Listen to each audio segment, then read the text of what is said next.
الحمد لله رب العالمين، والصلاة والسلام على أشرف الأنبياء والمرسلين وخاتم النبيين محمد وعلى آله وصحبه ومن تبعهم بإحسان ودعا بدعوتهم إلى يوم الدين. أما بعد فأعوذ بالله من الشيطان الرجيم. بسم الله الرحمن الرحيم. قال الله تبارك وتعالى: وإذا سألك عبادي عني فإني قريب أجيب دعوة الداعي إذا دعاني فليستجيبوا لي وليؤمنوا بي لعلهم يرشدون. وقال تعالى: يا أيها الذين آمنوا اذكروا الله ذكرا كثيرا وسبحوه بكرة وأصيلا. وقال النبي صلى الله عليه وسلم: أن يكون لسانك رطبا بذكر الله.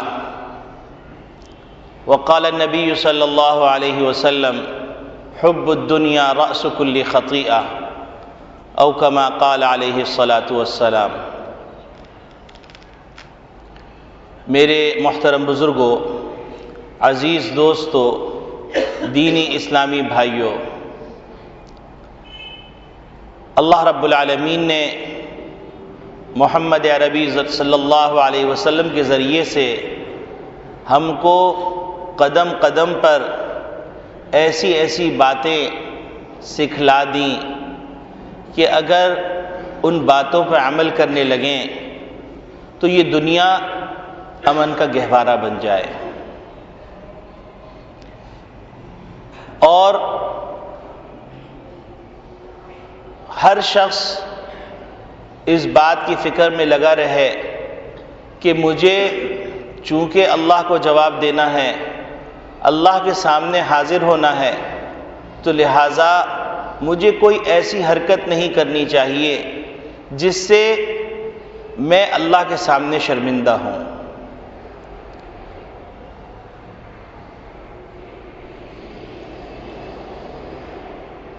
اور جب بندہ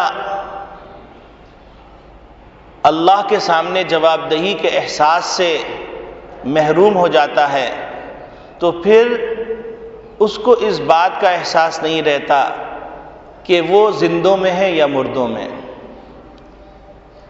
وہ انسانوں میں ہے یا جانوروں میں.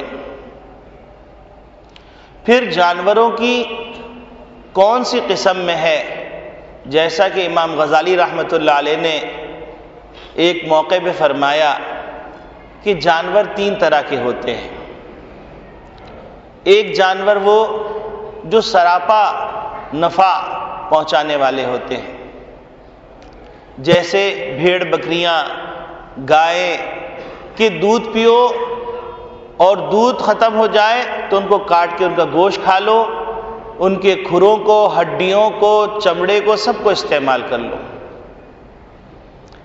اور ایک جانور وہ ہیں جو سراپا ضرر رساں ہیں، جیسے درندے جو چیر پھاڑ کرتے ہیں اور نقصان پہنچاتے ہیں. اور ایک جانور وہ ہیں جو نہ نفع پہنچاتے ہیں نہ نقصان پہنچاتے ہیں. تو امام غزالی رحمۃ اللہ علیہ فرمائے لگے کہ اگر انسانیت سے گرنا ہے تو کم از کم اس درجے کے جانور بن جاؤ جو نفع پہنچاتے ہیں.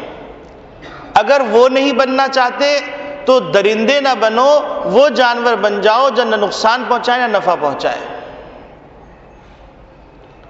تو انسان جب اللہ سے غافل ہوتا ہے، اللہ کی یاد سے غافل ہوتا ہے، تو اس کا انجام یہ ہوتا ہے کہ انسان جانوروں میں پہنچ جاتا ہے، اور پھر جانوروں کی اس قسم میں داخل ہو جاتا ہے جو سراپا ضرر رساں ہے. سانپ، بچھو، کچھ بھی نہ ہو ڈسنا ہے، درندے چیر پھاڑ کرنا ہے. اور یہ سب کیوں ہوتا ہے؟ وہ اللہ کی یاد سے غفلت کے نتیجے میں ہوتا ہے۔ اور اللہ کی یاد سے غفلت کب ہوتی ہے؟ جب انسان اپنے دل کے اندر اللہ کو جگہ دینے کے بجائے، اللہ کے تصور کو جگہ دینے کے بجائے، اللہ کی عظمت کو جگہ دینے کے بجائے وہ اس کے اندر دنیا کی محبت کو بسا دیتا ہے۔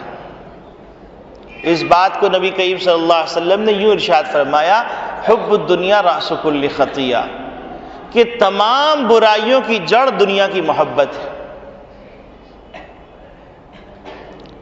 اور دنیا کی محبت نکلے گی کیسے؟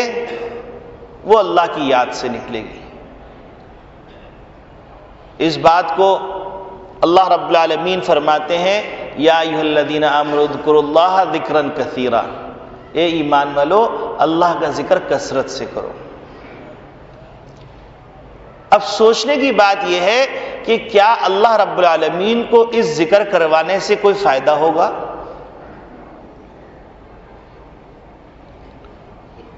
تو یقینی بات ہے کہ اللہ رب العالمین نے اتنے فرشتے پیدا فرمائے کہ ایک جماعت جس نے ایک دفعہ بیت اللہ کا طواف کیا تو اس کو دوبارہ موقع نہیں ملے گا۔ اتنے فرشتے ہیں، اتنی مخلوقات ہیں اللہ کی یاد کے لیے۔ اگر سارے انسان یہ طے کر لے کہ ہم اللہ کی عظمت بیان نہیں کریں گے تو اللہ کی کبریائی میں کوئی فرق نہیں آئے گا، اور اگر سارے انسان طے کر لے کہ ہم سب اللہ کا ذکر کرتے رہیں گے تو اللہ رب العالمین کی شان میں کوئی اضافہ نہیں ہوگا۔ تو پھر اللہ رب العالمین یہ بات کیوں فرما رہے ہیں کہ اللہ کا ذکر کثرت سے کرو؟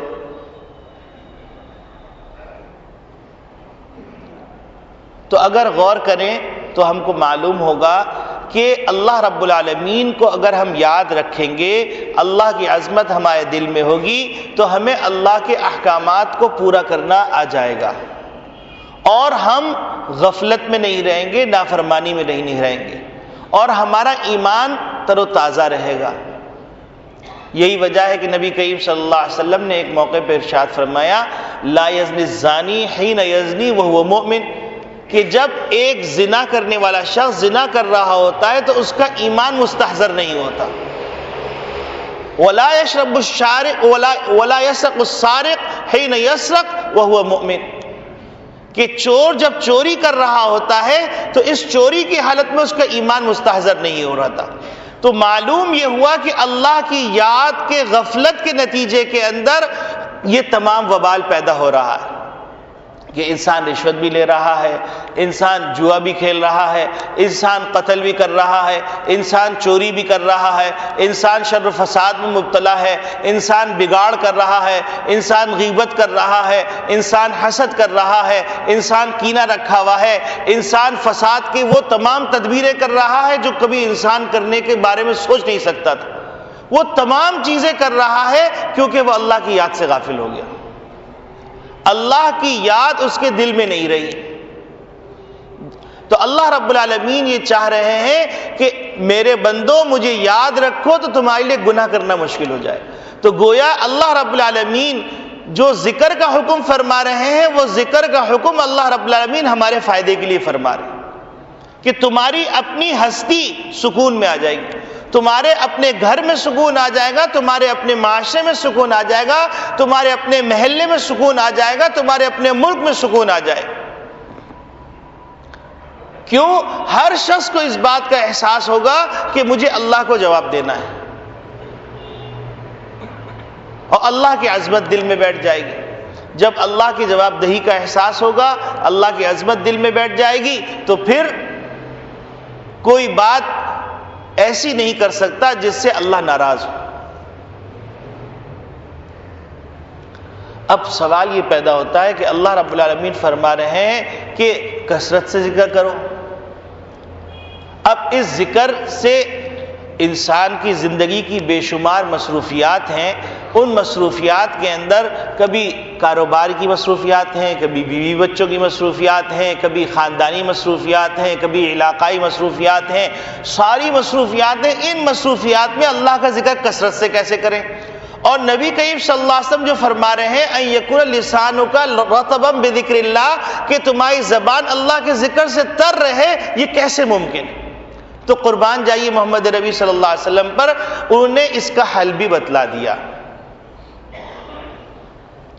کہ نبی کریم صلی اللہ علیہ وسلم نے مختلف مواقع پر مختلف دعائیں سکھلا دی کہ تم صبح اٹھو تو یہ دعا پڑھ لو، بیت الخلاء جاؤ تو یہ دعا پڑھ لو، بیت الخلاء سے نکلو تو یہ دعا پڑھ لو، وضو کرو تو یہ دعا پڑھ لو، وضو سے فارغ ہو تو یہ دعا پڑھو، گھر سے نکلو تو یہ دعا پڑھو، مسجد میں داخل ہو تو یہ دعا پڑھو، مسجد سے باہر نکلو تو یہ دعا پڑھو، سواری پہ بیٹھو یہ دعا پڑھو، باہر بازار میں جاؤ تو یہ دعا پڑھو، اور کاروبار کے لیے بیٹھو تو یہ دعا پڑھو، تم کسی کو ہنستا ہوا دیکھو، خوشحال دیکھو تو یہ دعا پڑھو، کسی کو پریشان حال دیکھو تو یہ دعا پڑھو، تم نئے کپڑے پہنو تو یہ دعا پڑھو، تم کپڑے پہننے کے بعد کس آئینے میں دیکھو تو یہ دعا پڑھو، تم فلاں کام کرو تو یہ دعا پڑھو، تم کھانا کھاؤ تو یہ دعا پڑھو، تم کھانے کے درمیان یہ دعا پڑھو، کھانے کی دعا بھول جاؤ تو یہ دعا پڑھو، کھانے سے فارغ ہو جاؤ تو یہ دعا پڑھو۔ نبی کریم صلی اللہ علیہ وسلم نے دن بھر کی مختلف دعائیں سکھلا دی۔ اب جب ایک آدمی صبح سے شام تک ان دعاؤں کا اہتمام رکھے گا تو کیا اس کی زبان اللہ کے ذکر سے تر نہیں ہو گئی؟ کیا وہ کثرت سے ذکر کرنے والے میں شمار نہیں ہو گیا؟ کیا وہ آدمی اللہ کی یاد سے غافل ہو سکتا ہے؟ کیا وہ کبھی غلطی کر سکے گا؟ کیونکہ انسان کی ہر حالت کی تبدیلی پہ ایک دعا سکھلا دی گئی، اور جب اللہ کا بندہ اللہ کو یاد کر رہا ہے، اس کی زبان سے اللہ کے لیے کلمات نکل رہے ہیں، اللہ کی حمد و ستائش نکل رہی ہے، اور ہر کلمے کے پیچھے ایک پورا فلسفہ ہے، اس فلسفے کے استحضار کو رکھتے ہوئے وہ انسان اس دعا کو پڑھے گا تو اس سے غلطی ہو ہی نہیں سکتی۔ اب آپ دیکھیے ایک دعا کہ پانی پینے جا رہے ہیں، گلاس اٹھایا اور کہا تم بسم اللہ الرحمن الرحیم پڑھ لو۔ اب ایک تو یہ ہے کہ طوطے کی طرح پڑھ لیا جائے بسم اللہ الرحمن الرحیم اور پی لیا، اور ایک یہ کہ اس کے اندر اس بات کا تصور ہو کہ اللہ کے رسول نے یہاں پر بسم اللہ الرحمن الرحیم پڑھنے کے لیے کیوں ذکر فرمایا، تو پھر یہ بسم اللہ الرحمن الرحیم پڑھنے میں ایک چاشنی آئے گی، ایک لذت آئے گی۔ پانی کہنے کو آپ نے ایک گلاس پیا، لیکن اس پانی کا آپ تک پہنچنا، ہم تک پہنچنا، اس میں اللہ کی جو قدرت کار فرما تھی اس کا تصور کیجئے، تو آپ بسم اللہ الرحمن الرحیم کے بجائے آپ یہ کہیں گے کہ میں پورا گلاس پیتے ہوئے الحمدللہ الحمدللہ الحمدللہ کہتا رہوں۔ شروع میں بسم اللہ الرحمن الرحیم، پھر اس کے بعد الحمدللہ۔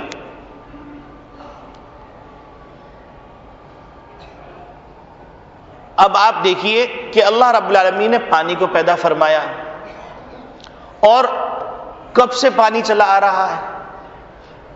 اللہ رب العالمین نے اس پانی کو انسان کے حوالے نہیں کیا، اس کا نظام اللہ نے اپنے پاس رکھا۔ اگر اللہ چاہتے تو سارا پانی سمندروں کا میٹھا کر دیتے، لیکن اللہ نے پانی کو میٹھا نہیں کیا، کھارا کیا۔ اگر میٹھا کرتے تو 10,000 سال کے اندر وہ بدبودار سڑ کر برباد ہو چکا ہوتا، کیونکہ اس میں بڑی بڑی ویل مچھلیاں بھی ہیں، بڑے بڑے جانور بھی ہیں، اور بڑی بڑی عجیب عجیب مخلوقات ہیں کہ ایک ایک مخلوق ایسے بڑے بڑے جہاز کو ایک پر مارے تو جہاز قلابازی کھا جائے۔ وہ اس کے اندر وہ مخلوقات قضائے حاجت بھی کر رہی ہیں، وہ مخلوقات مر بھی رہی ہیں، وہ پیدا بھی ہو رہی ہیں، تمام عمل وہی ہو رہا ہے۔ اللہ رب العالمین نے پانی کو کھارا کر دیا، کھارا کیا تاکہ وہ پانی خراب نہ ہو۔ اور پھر آپ یہ دیکھیے کہ اللہ رب العالمین اگر فرماتے کہ میاں چلو پانی موجود ہے، تم جاؤ جا کر پانی لو اور پیو، تو آنتیں کڑ جاتی، کھالوں کی بیماریاں پیدا ہو جاتی، اسکن کی بیماریاں پیدا ہو جاتی، گنج پن پیدا ہو جاتا، اور نامعلوم کون کون سی بیماریاں پیدا ہو جاتی۔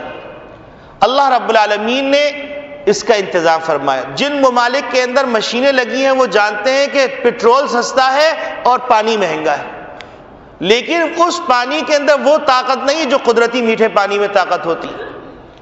اللہ رب العالمین نے اس پانی کے لیے انتظام یہ فرمایا کہ ایک نظام بنایا کہ مونسون کے بادل بنتے ہیں، بخارات اٹھتے ہیں، بخارات اٹھنے کے بعد وہ بادلوں میں چلے جاتے ہیں، اور جیسے ہی بادلوں میں پانی پہنچتا ہے پانی میٹھا ہو جاتا ہے۔ اب اللہ کہہ دیتے کہ دیکھو میرے بندو، پانی کو ہم نے میٹھا کر دیا، اب جاؤ بادلوں سے پانی لے کے آ جاؤ، انسان نہیں لے کے آ سکتا تھا۔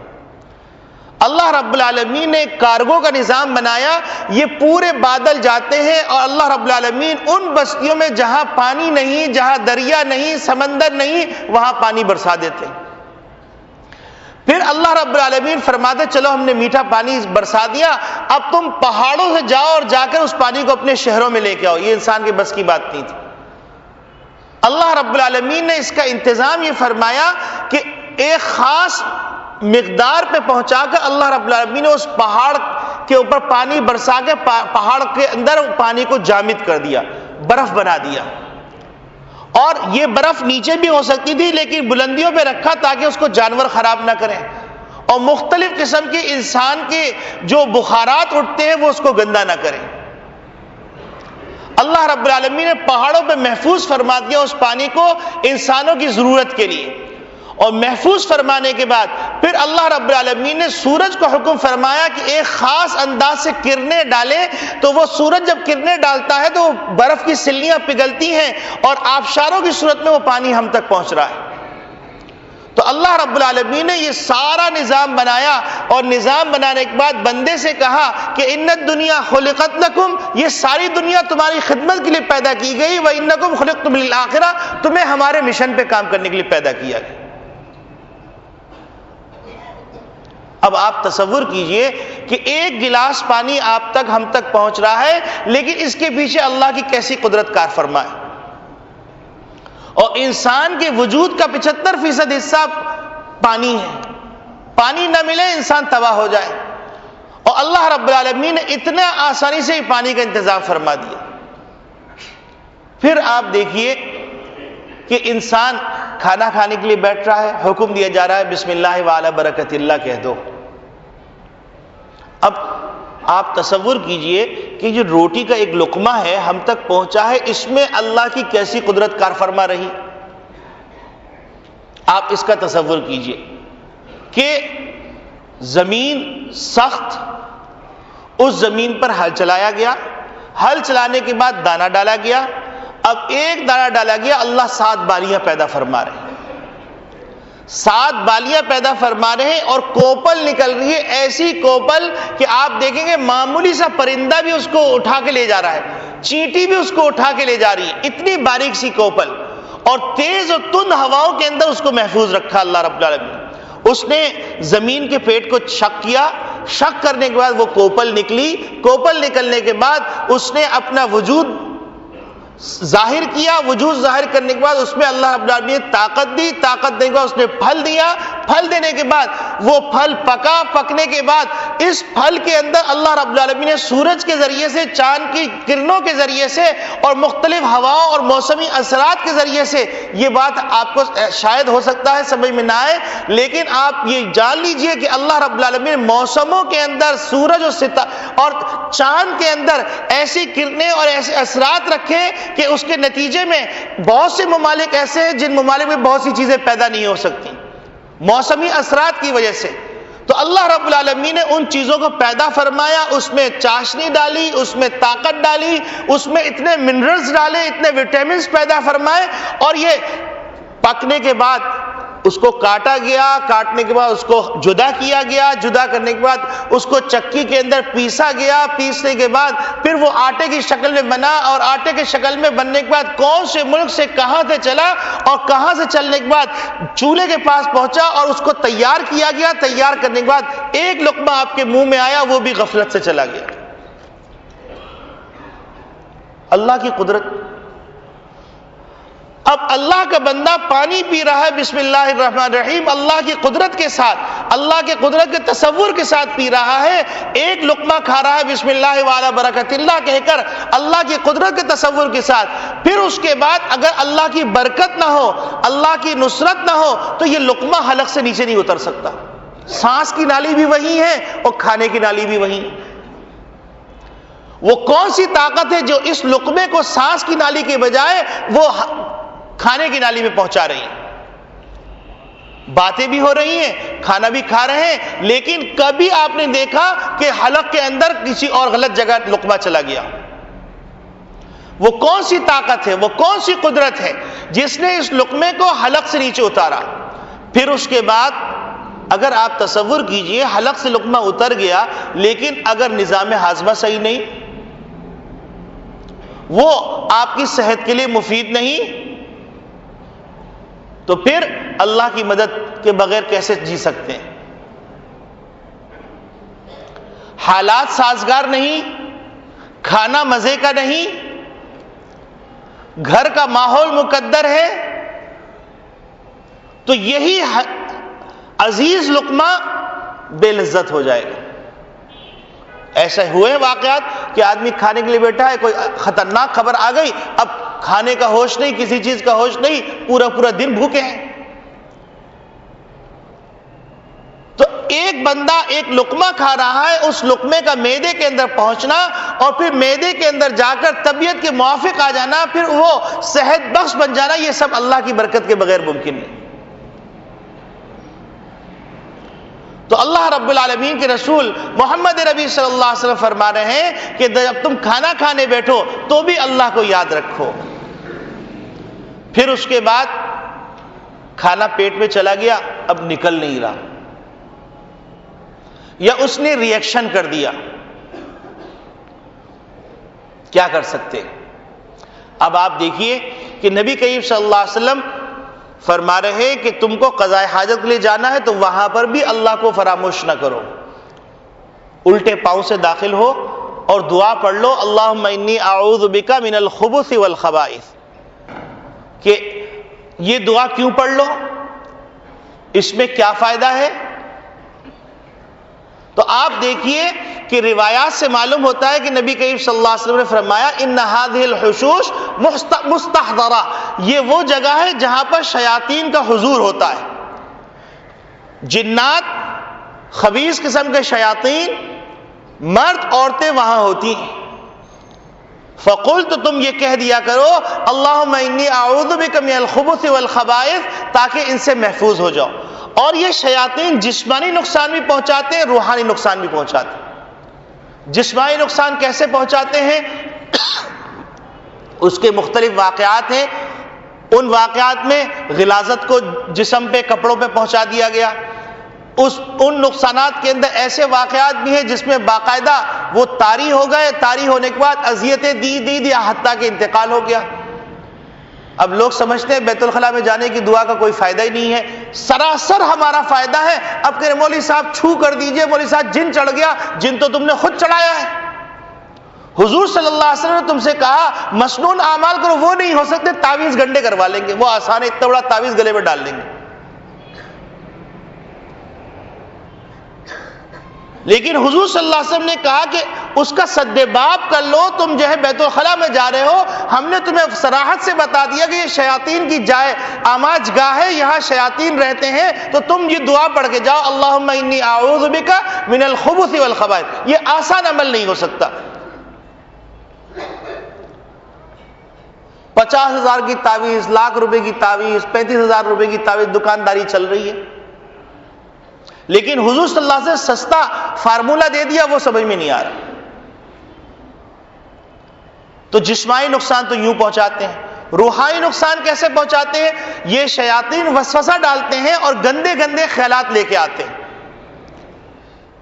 تو ان گندے گندے خیالات سے بچنے کے لیے بھی اللہم انی اعوذ بک من الخبث والخبائث۔ پھر اس کے بعد باہر نکل رہے ہیں غفرانک، کہ اے اللہ آپ کا یہ احسان ہے کہ آپ نے جو نعمت مجھے کھلائی تھی اور اس نعمت کو جو مفید اجزاء تھے وہ جسم میں رہ گئے اور جو غیر مفید اجزاء تھے وہ باہر نکل گئے، غفرانک، اس نعمت پہ میں شکر ادا نہیں کر سکا، اس پہ میں آپ سے مغفرت چاہتا ہوں۔ الحمدللہ الذی اذھب عنی الاذی وعافانی، کہ پاک ہے وہ ذات، تمام تعریفیں اس ذات کے لیے جس نے میرے اندر سے گندگی نکال دی اور مجھے اس سے عافیت عطا فرما دی۔ اب اس کے لیے ایک اور دعا، عجیب غریب دعا ہے، اس سے اس بات کی حقیقت اور سامنے آ جاتی ہے۔ نبی کریم صلی اللہ علیہ وسلم ایک اور دعا فرماتے ہیں، الحمدللہ الذی اذاقنی لذتہ، کہ تعریف ہے اس ذات کے لیے، حمد و ستائش ہے، تمام حمد و ستائش ہے اس ذات کے لیے جس نے اس کھانے کی لذت مجھے عطا فرما دی۔ وَأَبْقَى فِيَّ قُوَّتَهُ، اس میں جو مفید چیزیں تھیں، جو میرے لیے صحت بخش چیزیں تھیں، اس کو میرے جسم میں باقی رکھا۔ وَأَذْهَبَ آذَاهُ، اور اس میں جو تکلیف دہ چیزیں تھیں وہ تکلیف دہ چیزیں مجھ سے جدا کر دیں۔ اب آپ غور فرمائیے کہ ہم صبح سے شام تک علم غلم کھا رہے ہیں، کیا کیا کھا لیا۔ اب اگر کسی سے کہیں کہ میاں آپ جو پیسے برباد نہیں کیے، کہ نہیں میاں میں کہاں پیسے برباد کرتا ہوں، حالانکہ مسلم شریف کی روایت میں صراحت کے ساتھ یہ بات موجود ہے کہ ایک شخص کا قدم آگے نہیں بڑھ سکے گا جب تک کہ اس کو ان سوالات کے جوابات نہیں دے پائے گا، اور جوابات نہیں دے سکے گا تو اس کا ایک قدم آگے نہیں بڑھ سکتا۔ ان میں سے ایک یہ کہ پیسہ کہاں کمایا اور کہاں سے کمایا اور کہاں خرچ کیا۔ اب گٹکا چل رہا ہے، مین پوری چل رہی ہے، چھالیاں چل رہی ہے، اور نسوار چل رہی ہے، اور شراب چل رہی ہے، چرس چل رہی ہے، کیا اس کا جواب دے سکیں گے؟ دنیا میں اگر نیب نے کہہ دیا تمہارا آڈٹ ہوگا، تمہاری فائل کھلے گی، اب راتوں کی نیند اڑی ہوئی ہے، بڑے سے بڑے وکیل کو بلایا جا رہا ہے، کہا جائے بھائی میرے بیلنس شیٹ کو جو ہے ڈیبٹ کریڈٹ کو برابر کر دو ورنہ میں مر جاؤں گا، جیل چلا جاؤں گا۔ حالانکہ یہاں رشوت بھی چل سکتی ہے، یہاں سفارش بھی چل سکتی ہے، یہاں عہدہ بھی کام آ سکتا ہے، یہاں منصب بھی کام آ سکتا ہے، اور وہاں پر نہ رشتہ داری چلے گی، نہ عہدہ چلے گا، نہ منصب چلے گا، اور وہاں آڈٹ کے اندر ایک لفظ کی، ایک نقطے کی الٹ پھیر نہیں ہو سکتی۔ اس کی فکر ہی نہیں، اس بات کی فکر ہی نہیں ہے کہ سگریٹ پہ سگریٹ پھونکے چلے جا رہے ہیں اور فخر سے کہ بھائی میں تو چین اسموکر ہوں۔ مجھے بتلاؤ کہ یہ جسم تمہارا ہے، جسم ہمارا نہیں، جان ہماری نہیں، مال ہمارا نہیں، تو ہم اس کو اپنے مطلب سے کیسے استعمال کر رہے ہیں؟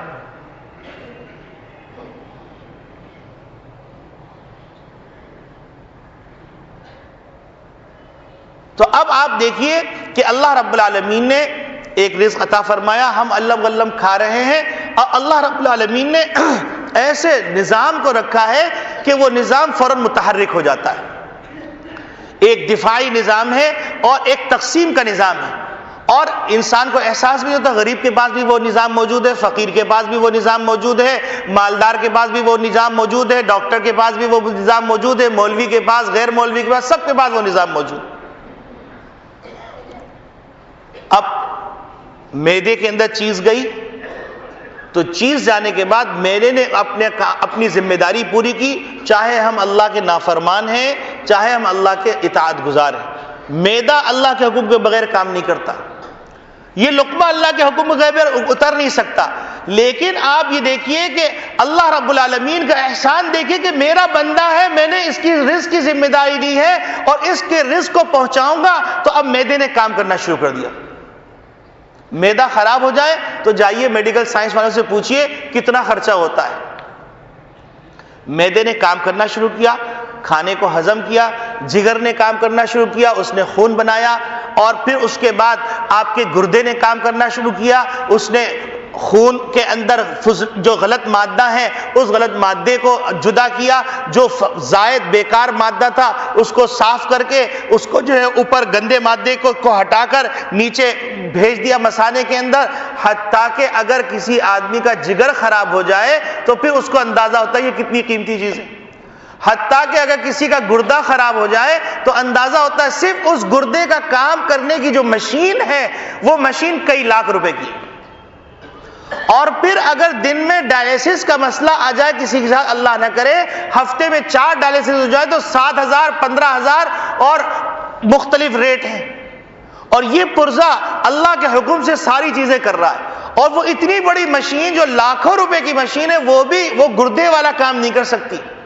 گردہ جب کام کر رہا ہے آپ سب کھائیے، سب پیجیے، سب کیجیے، آپ کو کوئی روکنے والا ہے۔ مشین کام کر رہی ہے، پیسے بھی دیجیے، وقت بھی دیجیے، اذیت بھی رہیے، اور جسم بھی تھل تھل ہو گیا، اور تمام چیزیں، اور پانی اتنا پیجیے، کھانا اتنا کھائیے، اتنی چیز کھائیے، اتنی چیز نہیں کھائیے، اس وقت اللہ کی قدرت کا پتہ چلتا ہے۔ تو اس دعا کی حقیقت پتہ چلتی ہے کہ الحمدللہ الذی اذاقنی لذتہ، کہ تمام تعریفیں اس پروردگار کے لیے جس نے اس کھانے کی لذت ہم کو پہنچا دی۔ اگر یہ جو زبان میں سینسر لگے ہوئے ہیں، یہ سینسر کام نہ کرے تو کوئی لذت ہی نہ ہے۔ زبان کے اندر جو سینسر ہے وہ بتاتے ہیں یہ چیز میٹھی ہے، یہ چیز کھٹی ہے، یہ چیز کڑوی ہے، یہ چیز پھیکی ہے، اس میں نمک زیادہ ہو گیا، اس کے اندر لذت ہے، اس میں مرچ بالکل صحیح ہے، اس میں فلاں چیز ہے۔ یہ زبان کا سینسر کام کر رہا ہے۔ پھر حلق نے کام کیا کہ سانس کی نالی میں نہیں گئی بلکہ کھانے کی نالی میں گئی۔ پھر اس کے بعد بہت سے لوگ تو ایسے بھی ہیں کہ 2 دفعہ ٹک ٹک کیا اور اس کے بعد نگل لیا، موٹے موٹے نوالے حلق سے اتر گئے۔ معدے نے اپنی ذمہ داری پوری کی، اور معدے نے ذمہ داری پوری کرنے کے بعد اس کو پورا ہضم کروایا۔ ہضم کرنے کے بعد جگر نے اپنا کام کیا اور پتے نے اپنا کام کیا۔ پتے نے ایک قطرہ پتا اگر زیادہ تیزاب پھینک دے تو انسان کی تیزابیت ہو جائے اور تمام نظام درہم برہم ہو جائے۔ پتا ایک ڈراپ ڈالتا ہے، اور ایک ڈراپ ڈالنے کے بعد اس نے اتنی مقدار دی جس کی وجہ سے کھانا ہضم ہونے کے قابل ہو گیا۔ پتے نے اپنا کام کیا، جگر نے اپنا کام کیا، معدے نے اپنا کام کیا، اور گردے نے اپنا کام کیا، اور تمام مشینری نے کام کرنے کے بعد خودکار مشینریاں لگی ہوئی ہیں۔ یہ سارے کام کرنے کے بعد اس دوران سانس بھی آ رہی ہے اور اس دوران حواس بھی کام کر رہے ہیں۔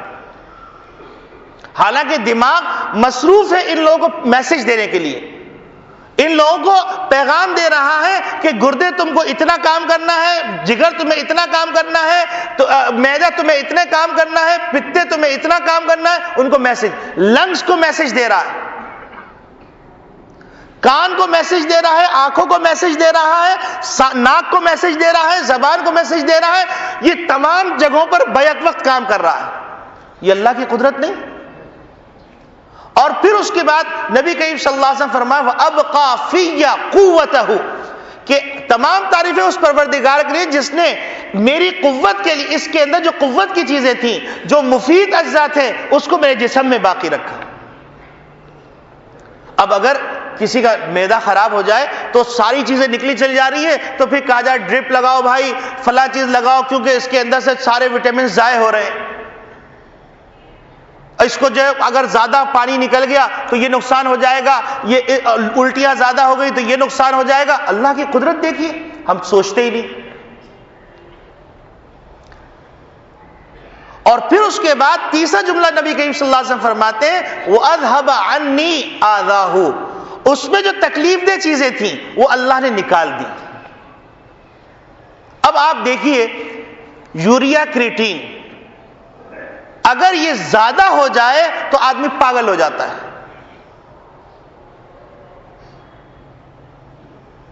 اور اللہ رب العالمین نے اس انسان کے اندر پوری کائنات کے معدنیات رکھے ہوئے ہیں، کتنے منرلز ہیں جو انسان کے اندر رکھے ہیں اللہ رب العالمین، لیکن انسان غفلت کے اندر نقمے بھی کھا رہا ہے، غفلت کے اندر پانی بھی پی رہا ہے، اور اکڑ کے بیٹھا ہوا ہے اور تصور کر رہا ہے یہ سب کچھ میرے لیے۔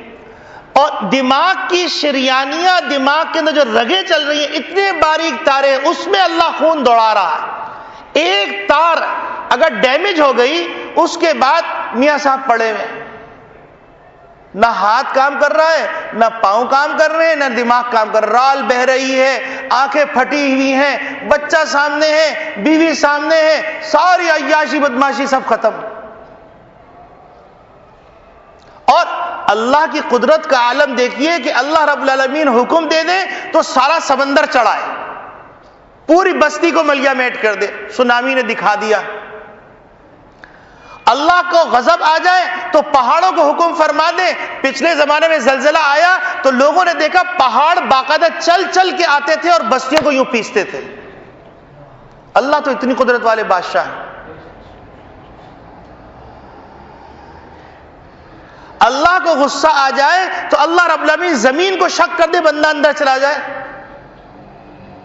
کتنی ایسی موبائل پہ آپ دیکھیے پکچرز آ گئی ہیں اور فلم آ گئی ہے کہ گاڑی چل رہی ہے، پورا پل پھٹا اور اندر گھس گئے، مشاہدہ ہو رہا ہے، لیکن اللہ سے غافل ہے، اللہ کی نہیں ماننی۔ ایک ہے اللہ کے وجود کا خیال ہونا، وہ تو کافر کو بھی ہے، وہ تو کافر کو بھی ہے، وہ یہ کہتا ہے کہ کوئی ایک قدرت ہے جو اس دنیا کو چلا رہی ہے، لیکن وہ ایمان نہیں شمار کیا جائے۔ ایمان یقین کا نام ہے، اور یقین کا مطلب یہ ہے کہ آپ کے اعمال جو ہو رہے ہیں وہ اس یقین کے مطابق ہیں۔ اگر وہ اعمال اس یقین کے مطابق نہیں ہے تو ایمان کے بارے میں تشویش پیدا کر لیجئے، اور اللہ رب العالمین کے احکامات پر دلیری سے کمنٹس دینے سے ڈریے۔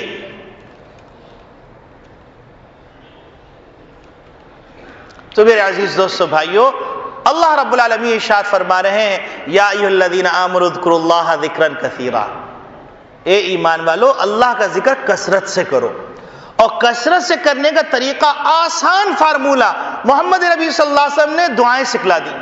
لوگ اس کو معمولی سمجھتے ہیں، مسنون دعائیں، مناجات مقبول میں جمع ہوئی ہوئی دعائیں، لوگ سمجھتے ہیں ایویں ہی ہیں، حالانکہ ایسی ایسی دعائیں ہیں، ایسی ایسی دعائیں ہیں کہ آپ تصور نہیں کر سکتے، پوری انسانیت مل کے اس دعا کا ایک جملہ نہیں بنا سکتی، وہ الہامی دعائیں ہیں، اللہ رب العالمین نے محمد نبی صلی اللہ علیہ وسلم کی زبان سے جاری فرمائی، اور محمد نبی صلی اللہ علیہ وسلم نے اپنی امت کو ایک ایک آیت کی تشریح کر کے بتلا دیا۔ ایسی بھی دنیا میں لوگ ہیں، فون کرو السلام علیکم، وعلیکم السلام، اور اس کے بعد بھائی میں ذرا سا ذکر میں مصروف ہوں، اچھا ماشاءاللہ ذکر کر رہے ہیں۔ معاملات کا حال یہ کہ 100 بلیاں کھائے ہوئے، اب سمجھ یہ رہے کہ بس ذکر کرتا رہوں گا، چاہے نماز پڑھوں نہیں پڑھوں، روزہ رکھوں نہیں رکھوں، حقوق کی ادائیگی کروں نہ کروں، ایک فیشن بن گیا بھائی ہمارے یہاں ذکر کی محفل ہوئے۔ میں ذکر کا مخالف نہیں ہوں، لیکن یہ ذکری تصور جو ہے اس تصور کا میں مخالف ہوں، اور ہمارے علماء مخالف ہیں۔ یہ ایک عام ٹرینڈ ہو کے پریشانی ہو گئی، چلیں آج ذکر کی محفل ہو جائے، کچھ لوگ میلاد کی محفل کرتے رہے، اب کچھ لوگ ذکر کی محفلوں کا ایک عام رواج ہو گیا، وہی پریشانی ہے، ذکر کی محفل ہو رہی ہے۔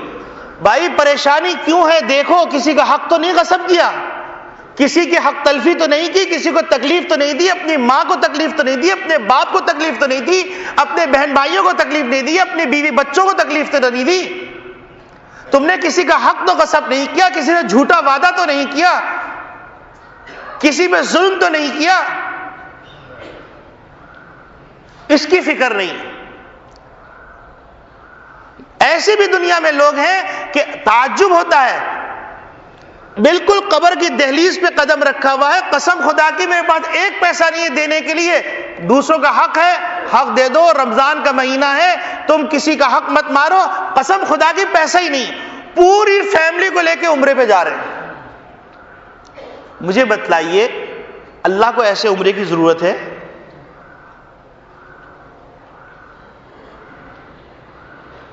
دنیا میں ایسے لوگ ہیں کہ مال خرید لیا، پیسے لینے جا رہے ہیں، میاں آپ فکر نہیں کیجئے، آپ دیکھ نہیں میرے گھر بن رہا ہے، بھائی تمہارا گھر بنا تمہیں مبارک ہو، تم میرے پیسے سے کیوں عیاشی کر رہے ہو؟ تم کو تو سودا بیچا تھا۔ ہر چیز اپنی جگہ پر خوبصورت لگتی ہے، ناک اگر پیشانی پہ آ جائے تو غلط لگے گی، آنکھ اگر ٹھڈی پہ آ جائے تو غلط لگے گی، تو اسی طریقے سے اللہ کا ذکر جہاں پر اس کو آنا ہے وہاں رہے گا تو وہ حسین لگے گا، لیکن اگر ذکر ذکریوں کی طرح ہو جائے گا کہ سارے احکامات ایک طرف، ذکر ہی اصل ہے۔ اقیم الصلاۃ لذکری کا ترجمہ یہ کیا جائے کہ نماز کا مطلب ذکر ہے، لہذا نماز پڑھنے کے بعد ذکر کرتے رہو، اللہ اللہ اللہ بے شک قابل عظمت ہے، قابل ستائش ہے، لیکن اللہ کہہ رہے ہو تو اللہ کی مان کر کہو، اللہ کو نہیں ماننا، اللہ کی نہیں ماننی۔ تو اللہ کا تصور تو دھلا سب کے پاس ہے. اللہ کا تصور کی ضرورت نہیں ہے، اللہ کی تصدیق کی ضرورت ہے. اور اللہ کی تصدیق جب ہوگی تو دنیا کے کوئی گوشہ، کوئی کونا ایسا نہیں ہوگا جہاں پر گناہ کرنے کی جرات ہوگی. تو میرے عزیز دوستو بھائیو، سفر کا مہینہ ختم ہونے کو ہے اور لوگ سفر کے بارے میں قسم قسم کی باتیں کر رہے ہیں کہ سفر یہ منحوس اور وہ منحوس. حالانکہ ہم خود منحوس ہوئے ہوئے، ہمارے اعمال منحوس ہوئے ہوئے، اور نحوست ان کی ہے. مہینے کو الزام دینا یہ ساری ہندوانہ تصورات ہیں. اللہ رب العالمین ہم کو تمام مہینوں میں اپنی اطاعت کرنے، اپنی بندگی کرنے کی توفیق عطا فرمائے اور برے اعمال سے بچنے کی توفیق عطا فرمائے. اللہ رب العالمین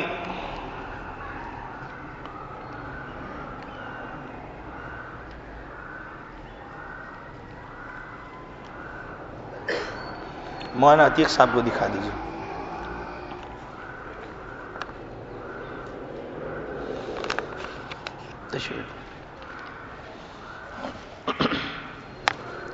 اللہ رب العالمین ہم کو ذکر کرنے اس معنی کے اندر کہ صبح شام کی جتنی دعائیں ہیں ان دعاؤں کا اہتمام کرنے اور ان دعاؤں کی حقیقت تک پہنچ کر ان دعاؤں کو پڑھنے کی توفیق عطا فرمائے اور اللہ رب العالمین کے جو احکامات ہیں ان کو پورا کرنے کی توفیق عطا فرمائے اور ایک دوسرے کی ہمدردی پیدا فرمائے.